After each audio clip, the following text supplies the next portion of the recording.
हमने आदरणीय चेहरे सिंह सौरभ जी के अंतर्गत कृपया नहाया अपना अध्यक्ष आदरणीय चेहरे सिंह सौरभ जी आपका अध्यक्ष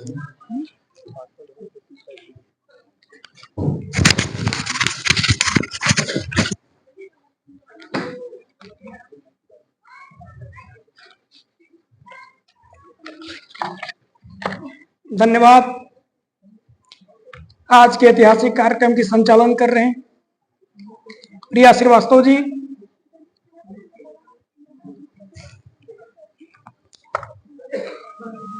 बंगाल की माटी में, पगला बाबा की तपोभूमि में बाइलिंगुअल अंतर्राष्ट्रीय संगोष्ठी के आयोजन, ऐतिहासिक आयोजन के लिए प्रगति शोध फाउंडेशन के उपाध्यक्ष सक्रिय साथी श्री विनोद यादव जी, भोजपुरी साहित्य विकास मंच के महासचिव प्रकाश त्रिपाठी प्रियांशु जी, मंच पर उपस्थित शिक्षाविद डॉक्टर प्रवीण प्रभात जी, डॉक्टर प्रियंका सिंह जी, बड़ी बहन डॉक्टर रेखा त्रिपाठी जी, हमारे अनुज युवा इतिहासकार डॉक्टर जमील हसन अंसारी साहब, इस सभागार में उपस्थित हिंदी और भोजपुरी साहित्य के वरिष्ठ विद्वान, जिनके पग पग की धूली से युवा अपने को गौरवान्वित महसूस करते हैं, जिनके पग पग की धूली पर चलकर, जिनके पद चिन्हों पर चलकर युवा अपने को गौरवान्वित महसूस करते हैं, ऐसे गुरुवर प्रोफेसर गुरचरण सिंह जी, भोजपुरी साहित्य के क्षेत्र में कर्मठता के साथ लगे रहने वाले बड़े भाई श्री लाखन सिंह जी, उत्तर प्रदेश की कुशीनगर की माटी को सुशोभित करने वाले बड़े भाई डॉक्टर रामानुज द्विवेदी जी, मेरे कर्म भूमि मिथिलांचल की माटी के करीब से आने वाले संबंधित निवास करने वाले बड़े भाई विजय किशोर पांडे जी, सिवान की माटी की सिवान की आवाज को, बाबू राजेंद्र प्रसाद की आवाज को बुलंद करने वाले लोक गायक गुड्डू गुलशन जी एवं सभी भाइयों एवं बहनों, आज के इस ऐतिहासिक कार्यक्रम में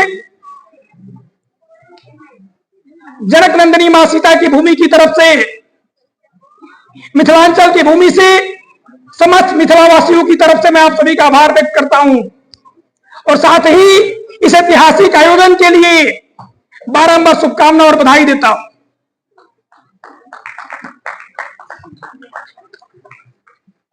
लोक गायिका शारदा सिन्हा जी को नमन करते हुए शारदा शारदम्भो, शारदा शारदम्भो, जब जना बदनाम मुझे सर्वदा सर्वदा स्माकम सनिधम सनिधम क्रिया।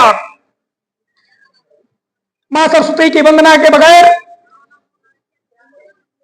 वाणी को बोलना तो दूर, वाणी के हिलने की, वाणी के निकलने की भी कल्पना नहीं की जा सकती। भारतीय भाषाओं के लोक साहित्य में मानवीय मूल्य और प्रतिरोध के स्वर, कितना बढ़िया टॉपिक है, कितना बढ़िया विषय है चिंतन का। आज जिस एकेडमिक के दौर में जिस पे चर्चा होनी चाहिए उस पे चर्चा नहीं हो रही साथियों। बड़ा ही कष्ट होता है कहते हुए, एकेडमिक में, शिक्षा के क्षेत्र में, शोध के क्षेत्र में जिन बिंदुओं पर चर्चा होनी चाहिए उन बिंदुओं पर चर्चा न होकर के लोग बटरिंग पर चर्चा करने में व्यस्त है।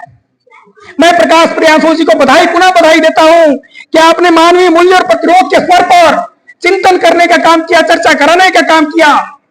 भोजपुरी साहित्य विकास मंच के राष्ट्रीय अध्यक्ष बड़े भाई उपस्थित हैं, मैं आपका भी आभार प्रकट करता हूं कि आपने इतने समसामयिक विषय पर चर्चा करने का प्रयास किया है।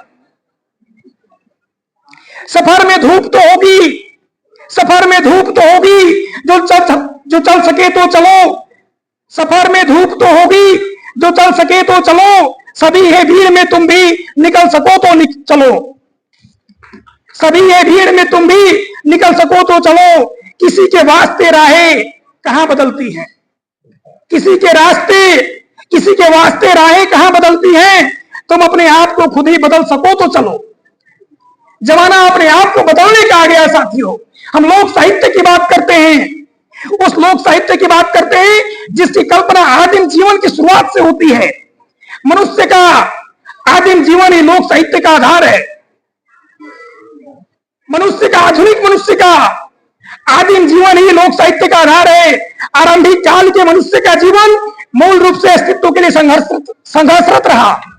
मनुष्य अपने आदिम काल के जीवन से प्रारंभिक काल के दौर से संघर्ष करता रहा है, और संघर्ष इसलिए कि अपने अस्तित्व की रक्षा के लिए संघर्ष किया। संघर्ष का कारण अपनी अस्मिता को बचाना था, आत्मरक्षा एवं अस्तित्व की रक्षा करना था। यह संघर्ष एक ओर जीवित रहने की थी और दूसरी ओर अपनी बुनियादी आवश्यकताओं एवं परंपराओं को जीवित रखने की थी। अनुभव से प्राप्त ज्ञान और भावनाओं को अपनी आने वाली भावी पीढ़ियों को हस्तांतरित करने की थी। हमारे पूर्वज कितने दूरदर्शी थे, अपने अनुभव से प्राप्त ज्ञान को, अपने भावनाओं को अपने आने वाली भावी पीढ़ियों के अंदर हस्तांतरित करने का विजन रखते थे। हम बात करते हैं लोक साहित्य की, चर्चा करते हैं लोक साहित्य की, लेकिन लोक साहित्य की मूल भावना पर हम कुठाराघात करते हैं। हम आने वाले अपनी पीढ़ी को अपने मूल ज्ञान को ट्रांसफर करने का, हस्तांतरित करने के बारे में कहीं नहीं सोचते हैं। हम इतने स्वार्थी होते चले जा रहे हैं कि हम अपनी आने वाली पीढ़ी को सिखाना दूर की बात है, बताना दूर की बात है, उनको हम तो ये प्रयास करते हैं हमारा बेटा हमसे आगे निकल जाए, हमारे परिवार का बच्चा आगे निकले, हमारे बगल का बच्चा ना सीखे। लोक साहित्य की भावना ये नहीं थी। लोक साहित्य की भावना वस्तु कुटुंबकम की भावना थी। लोक साहित्य वस्तु कुटुंबकम की भावना को साकार करने का काम था, और लोक साहित्य का सर्वोच्च उदाहरण है वसुधैव कुटुंबकम की भावना। हम पूरी वसुधा को अपना कुटुंब मानते हैं, पूरी धरती को, पूरे भूजल को अपना परिवार मानते हैं। हम उस परंपरा के लोग हैं। आज जमाना कितना बदल गया।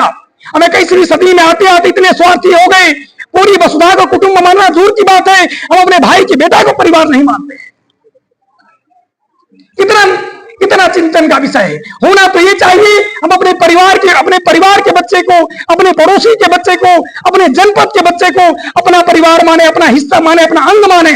और जब तक हम पूरे वसुधा को अपना कुटुंब नहीं मानेंगे, किसी भी साहित्यिक भाषा का, किसी भी संस्कार का, किसी भी संस्कृति के विकास की कल्पना नहीं की जा सकती। बहुत सारे तथाकथित भाषाओं के झंडा बरदार हमारे बीच में हर मंच पर उपस्थित रहते हैं, जो ये वादा करते हैं, जो लोक लुभावने वादा करते हैं और ये विश्वास दिलाते हैं कि प्रति उस भाषा को बचाने के लिए मैं ही सिर्फ जीवित हूं। उस भाषा, यदि कोई भाषा बची हुई है, कोई सभ्यता बची हुई है, कोई संस्कृति बची हुई है, तो सिर्फ इसलिए बची है, उस भाषा और संस्कृति के जो झंडा बरदार लोग हैं उनकी वजह से बची हुई है। लेकिन सच्चाई ऐसी कुछ नहीं है मित्रों। सच्चाई तो यही है कि प्रत्येक काल में, प्रत्येक दौर में कहीं ना कहीं युवाओं को आगे आकर के विद्रोह करना पड़ा है। चाहे आजादी का अभियान रहा हो तब, या भाषा के भाषाई विद्रोह की बात रही हो तब। यदि मंगल पांडे ने आजादी के अभियान में बलिया की माटी से निकल करके विद्रोह नहीं किया होता तो शायद हम इस आजादी से इस बंगाल में नहीं बोल पाते। एक बार पुनः मैं आपको आश्वस्त करता हूं कि एक बार पुनः किसी भाषा को बचाना है, किसी संस्कृति को बचाना है, किसी सभ्यता को बचाना है, तो हमारे युवा मित्रों को आगे आना होगा। बिना युवा मित्रों के आगे आए हुए किसी भी सभ्यता को नहीं बताया जा सकता। मैं अपने अग्रजों का सम्मान करता हूं। अग्रज हमारे पूजनीय हैं, उनके अनुभव, उनके ज्ञान हमारे लिए आगे का राह प्रशस्त करेंगे। लेकिन स्वार्थ से परे होने के बाद लोक साहित्य की हम बात करते हैं, और लोक साहित्य की परिकल्पना तब साकार होगी जब स्वार्थ से परे होकर के वसुधा कुटुंबकम की परिकल्पना को साकार करने का लक्ष्य लेकर के चलेंगे। लोक साहित्य को मनुष्य के अस्तित्व और उत्तरजीविता के साथ गहरा संबंध रहा है, सदियों से गहरा संबंध रहा मनुष्य के जीवन का। हम जीवन में अपने प्रत्येक जीवन में जो कुछ भी करते हैं उसका लोक साहित्य के साथ संबंध है। हम अपने जीवन में हम बोलते हैं, चालते हैं, अपने समाज में रहते हैं, उसका कहीं ना कहीं संबंध हमारे लोक साहित्य के साथ है। सदियों से साहित्य का और मनुष्य के जीवन का गहरा संबंध रहा है। लोक साहित्य का भाव संपूर्ण लोक की मंगल कामना के रूप में अलंकृत होती है। हमेशा से हमारे साहित्यकारों ने, लोक साहित्य के तपस्वियों ने पूरे लोक के कल्याण की भावना को रेखांकित किया है।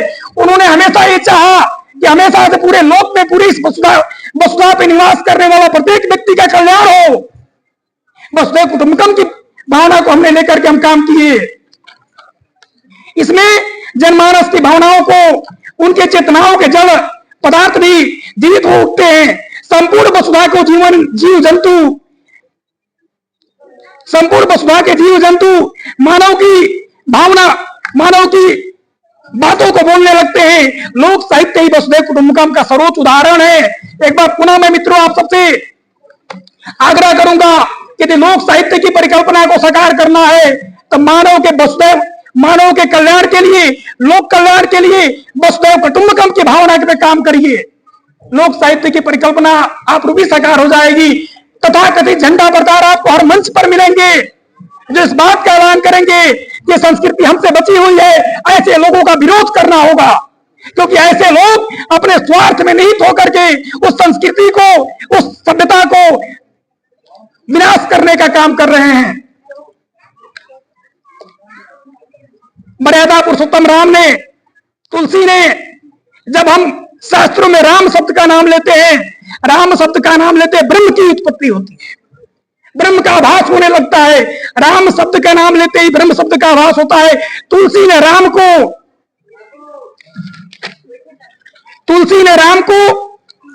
जन जन का राम बनाया। तुलसी ने राम को नीति का राम बनाया। तुलसी ने राम को राम राज्य का रूप दिया। तुलसी ने जिस राम की कल्पना की वो राजा राम की कल्पना नहीं थी। तुलसी ने जिस राम की कल्पना की वो लोक साहित्य के राम थे। तुलसी ने जिस राम की कल्पना की वो राजा राम की नहीं, प्रजा के सेवक के राम की कल्पना थी। और हमको यदि किसी भी भाषा का, किसी भी समाज का कल्याण करना होगा तो राजा बनकर के नहीं, प्रजा का सेवक बनकर के कल्याण हो सकता है। और हमको प्रजा का सेवक बनना होगा, तब जाकर के भारतीय भाषाओं के लोक के कल्याण हम कर पाएंगे। अपने शब्दों को विराम देते हुए यहाँ कोई किसी को रास्ता नहीं देता। बीच में हमारे कबीर जी, पांडे जी बैठे हुए हैं। मैं आपका अभिनंदन करता हूं, वंदन करता हूं महोदय। यहाँ कोई किसी को रास्ता नहीं देता, यहाँ कोई किसी को रास्ता नहीं देता। मुझे